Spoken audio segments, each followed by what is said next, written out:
जो है वो रिलीज नहीं हुआ है, मीन्स ओवुलेशन, अभी ओवरी से ओवा बाहर नहीं आए हैं। तो जब ओवा रिलीज नहीं हुआ है तो यहाँ पे आप देख सकते हैं ये जो लाइनिंग है, ठीक है, तो ये जो रेड लाइनिंग है ये दिखा रहा है कि यहाँ पे थिक यूट्रस लाइनिंग का फॉर्मेशन होते हैं, ताकि ये फर्टिलाइज्ड ओवा को ये तैयारी करते हैं कि जब फर्टिलाइजेशन हो जाएगा तो फर्टिलाइज्ड ओवा को ये रिसीव करेंगे। अब देखिए कि ये लाइनिंग जो है थिक होते हैं और ये बहुत सारे ब्लड कैपिलरीज कंटेन करते हैं, ठीक है, बहुत सारे ब्लड कैपिलरीज कंटेन करते हैं और साथ साथ बहुत सारे इसमें टिश्यूज भी प्रेजेंट होते हैं। तो देख रहे हैं कि lots of blood capillaries present है, ठीक है। और ये जो यूट्रस से जो यहाँ पे यूट्रस का जो लाइनिंग होता है वो थिक और सॉफ्ट होते हैं। तो यहाँ जब ओवुलेशन नहीं हुआ है, मीन्स जब ओवरी जो है वो ओवा रिलीज नहीं किए हैं, तो देख रहे हैं कि यहाँ पे आपका थिक यूट्रस लाइनिंग का फॉर्मेशन हो रहा है, ताकि ये रेडी हो रहे हैं कि हाँ अब फर्टिलाइजेशन होगा तो हम लोग फर्टिलाइज्ड एग को यहाँ पे रिसीव करेंगे, ठीक है, ताकि इम्प्लांटेशन अच्छे से हो सके। लेकिन अगर मान लीजिए कि जैसे कि अगर यहाँ पे आपका ये जैसे ओवा जो है वो रिलीज हुआ, ठीक है, ओवरी से ओवा रिलीज हुआ मीन्स ओवुलेशन हुए, तो एग सेल जो है वो कहाँ पे रहेंगे, यहाँ पे फैलोपियन ट्यूब में आ जाते हैं, ठीक है। अगर फैलोपियन ट्यूब में आए, अब है कि इस ओवा को फर्टिलाइज करने के लिए स्पर्म चाहिए होगा। तो स्पर्म का नेचर हम लोग जानते हैं वो मोटाइल नेचर होता है। तो ये फीमेल जेनाइटल ट्रैक्ट से होते हुए ये एंटर करते हैं फैलोपियन ट्यूब में, ठीक है। तो अगर स्पर्म जो है वो ओवा को फ्यूज कर देगा तब तो यहाँ पे फर्टिलाइजेशन हो जाएंगे और ये जो है यूट्रस लाइनिंग एक फर्टिलाइज्ड ओवा को रिसीव कर लेगा, ठीक है। फिर आगे का प्रोसेस ये कंटिन्यू करेंगे, इम्प्लांटेशन होगा। लेकिन यहाँ पे हम लोग देख रहे हैं कि ओवुलेशन हुआ है, ठीक है, ओवा जो है वो ओवरी से रिलीज होकर फैलोपियन ट्यूब में आए, लेकिन अगर यहाँ पे कोई भी स्पर्म एंटर नहीं किया है, ठीक है, तो स्पर्म जब एंटर ही नहीं किए हैं तो फर्टिलाइजेशन होगा ही नहीं, ठीक है। फर्टिलाइजेशन यहाँ पे पॉसिबल नहीं है, क्योंकि फर्टिलाइजेशन के लिए स्पर्म को ओवा से फ्यूज करना पड़ता है। तो स्पर्म जब नहीं है तो यहाँ पे क्या होगा कि एक दिन के बाद ये जो ओवा फैलोपियन ट्यूब में आए थे वो डिजेनरेट कर जाते हैं, ठीक है। तो ये जो है वो डिजेनरेट करके वो ओवा जो है वो खत्म हो जाता है।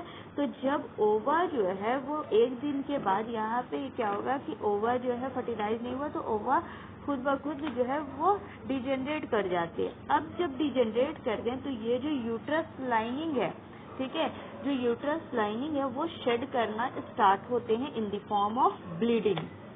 क्योंकि अभी हम लोग देख रहे थे कि ये जो यूट्रस लाइनिंग है वो lots of blood capillaries contain करते थे।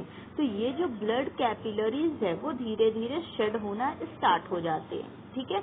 तो यहाँ पे ओवा जो है वो कब रिलीज हुआ था, मंथ में बीच में मिडिल में, ठीक है, 14th डे पे रिलीज हुआ था। अब है कि ये जब डिजेनरेट कर जाते ओवा तो देख रहे हैं कि यूट्रस लाइनिंग जो है जो ब्लड कैपिलरीज का पूरा था तो वो धीरे धीरे शेड करता है in the form of blood, ठीक है। तो वो जो ब्लड है वो वजाइना के थ्रू बॉडी से यहाँ पे बॉडी से वो रिलीज होते हैं, ठीक है। तो यहाँ देख रहे हैं कि जो ये जो ब्लड हर मंथ, ठीक है, हर मंथ जो किसी भी गर्ल के बॉडी से जो वजाइना के थ्रू जो ब्लीडिंग होता है वो ब्लीडिंग क्या है, वो ये आपका जो वॉल, ठीक है, ये जो यूट्रस लाइनिंग है वही शेड करते हैं।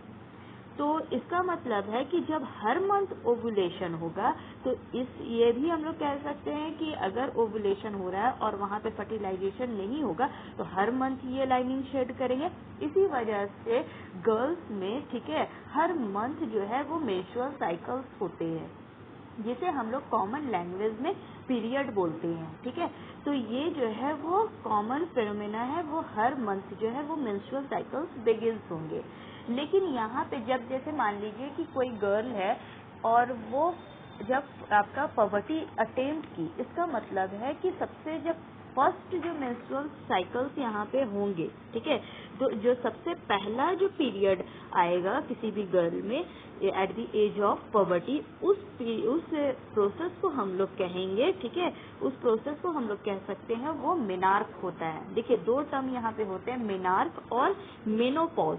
जब किसी गर्ल में फर्स्ट टाइम पीरियड आता है तो वो प्रोसेस कहलाता है मेनार्क। लेकिन ये जो प्रोसेस है, ठीक है, पवर्टी अटेम्प्ट करने के बाद 45 to 50 ईयर्स तक ये हर मंथ ये साइकिल कंटिन्यू रहते हैं, ठीक है। किसी भी गर्ल में, किसी भी फीमेल बॉडी में 45 to 50 ईयर्स तक हर मंथ जो है ओवुलेशन होगा और हर मंथ मेंस्ट्रुअल साइकिल बिगिंस होंगे। तो जब फर्स्ट पीरियड हुआ तो उसे हम लोग कहते हैं मेनार्क। लेकिन ये क्या होता है, 45 to 50 ईयर्स के बाद ये पूरा फॉलिकल्स जो होते हैं वो यहाँ पे पूरे फॉलिकल्स जो होते हैं वो खत्म हो जाते हैं। मीन्स अब 45 या 50 ईयर्स के बाद कोई ओवुलेशन नहीं होगा। तो जब कोई ओवुलेशन ही नहीं होंगे तो ये जो है मेंस्ट्रुअल साइकिल भी वहाँ पे परमानेंटली स्टॉप कर जाते हैं। तो जब मेंस्ट्रुअल साइकिल परमानेंटली स्टॉप कर जाएंगे, ठीक है, तो हम लोग यहाँ पे क्या कहेंगे, उसे मेनोपॉज कहते हैं। बिगनिंग को हम लोग क्या कह रहे थे, मेनार्क, और परमानेंट स्टॉपेज को हम लोग कहते हैं मेनोपॉज, ठीक है। तो उसके बाद फिर यहाँ पे ये भी हम लोग देखते हैं कि जब अगर मान लीजिए कि अगर यहाँ पे फर्टिलाइजेशन हो जाती है, ठीक है, अगर स्पर्म एंटर करता है और ये ओवा को फ्यूज कर देता है, तो जब फर्टिलाइजेशन हो जाते हैं तब यहाँ पे कोई भी यूट्रस लाइनिंग शेड नहीं करेंगे और ज़्यादा ये लाइनिंग जो है वो थिक होते जाता है ताकि ये इम्प्लांटेशन कर सके। तो जब यहाँ पे शेड नहीं करेंगे तो ये लाइनिंग जो होता है वो कंटिन्यू, इसका फॉर्मेशन और ज़्यादा होता है, ये लाइनिंग थिक होना स्टार्ट हो जाते हैं। तो यहाँ पे परमानेंट स्टॉपेज नहीं हो रहा है, यहाँ पे फर्टिलाइजेशन होने के बाद उस फीमेल बॉडी में टेम्पररी स्टॉपेज होते हैं, ठीक है, कुछ समय के लिए। अगर फर्टिलाइजेशन होगा तो फर्टिलाइजेशन होने के बाद वो वहाँ पे उस फीमेल बॉडी में, ठीक है, मेंस्ट्रुअल साइकिल जो होते हैं वो कुछ पीरियड के लिए, कुछ टाइम ऑफ पीरियड के लिए वो स्टॉप करते हैं, ठीक है। ये पीरियड आपका होता है 9 मंथ का। इसका मतलब है कि वो जब आपका जब वो लेडी जो है वो प्रेग्नेंट होती है तो प्रेगनेंसी के टाइम से, ठीक है, फर्टिलाइजेशन होने से लेकर डिलीवरी होने तक, ठीक है, तो वहाँ पे आपका ये साइकिल जो है वो स्टॉप रहता है, क्योंकि उस यहाँ पे यूट्रस लाइनिंग को और ज़्यादा थिक होना है, इम्प्लांटेशन में हेल्प करना है। क्लियर है? तो वहाँ पे ये शेड नहीं करते, तो प्रेगनेंसी के टाइम पे ये स्टॉप कर जाते हैं ये साइकिल। यहाँ पे ब्लीडिंग हर मंथ नहीं होगा, ये 9 मंथ तक कोई ब्लीडिंग यहाँ पे नहीं होते हैं। लेकिन जैसे डिलीवरी हो जाएगा, बेबी फीमेल बॉडी से बाहर आ जाएंगे, तो फिर जो आपका नॉर्मल प्रोसेस होता है वो हर मंथ जो है वो ओवुलेशन स्टार्ट होगा, मेंस्ट्रुअल साइकिल फिर से स्टार्ट हो जाएंगे। लेकिन 50 इयर्स की अगर कोई लेडी हो गई है तो उसके बाद 50 इयर्स के एज के बाद उसके बॉडी में कोई भी मेंस्ट्रुअल साइकिल नहीं होंगे, वो परमानेंटली स्टॉप कर जाता है, जिस प्रोसेस को हम लोग कह रहे थे मेनोपॉज।